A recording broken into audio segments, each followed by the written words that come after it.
periodic table is instantly recognizable. It's not just in every chemistry lab worldwide.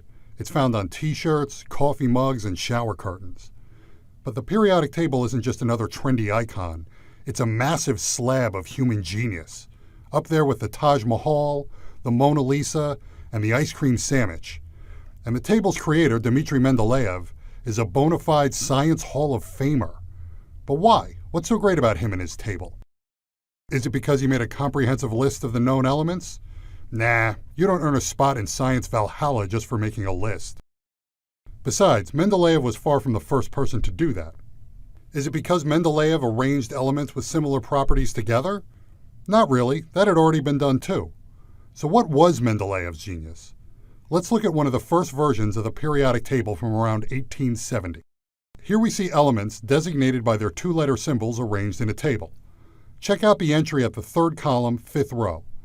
There's a dash there. From that unassuming placeholder springs the raw brilliance of Mendeleev.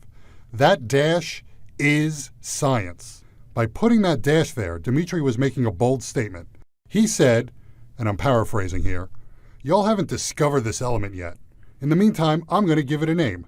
It's one step away from aluminum, so we'll call it Eka aluminum, Eka being Sanskrit for one." Nobody's found Eka aluminum yet, so we don't know anything about it, right? Wrong.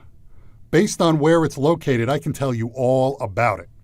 First of all, an atom of Eka aluminum has an atomic weight of 68, about 68 times heavier than a hydrogen atom. When Eka aluminum is isolated, you'll see it's a solid metal at room temperature. It's shiny, it conducts heat really well, it can be flattened into a sheet, stretched into a wire, but its melting point is low, like freakishly low. Oh, and a cubic centimeter of it will weigh 6 grams. Mendeleev could predict all of these things simply from where the blank spot was and his understanding of how the elements surrounding it behaved. A few years after this prediction, a French guy named Paul-Émile Lecoq de Bois-Baudran discovered a new element in ore samples and named it gallium after Gaul, the historical name for France. Gallium is one step away from aluminum on the periodic table.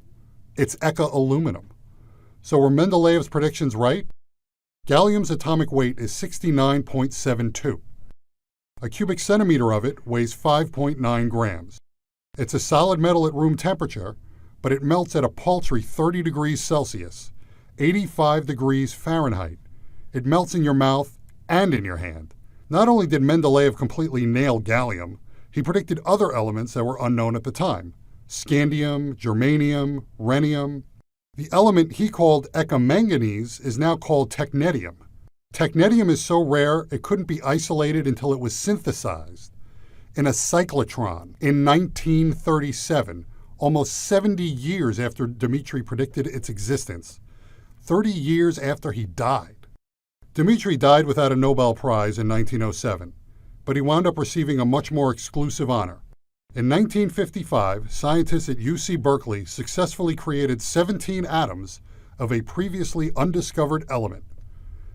This element filled an empty spot in the periodic table at number 101 and was officially named Mendeleevium in 1963. There have been well over 800 Nobel Prize winners, but only 15 scientists have an element named after them. So the next time you stare at a periodic table, whether it's on the wall of a university classroom or on a $5 coffee mug, Dmitri Mendeleev, the architect of the periodic table, will be staring back.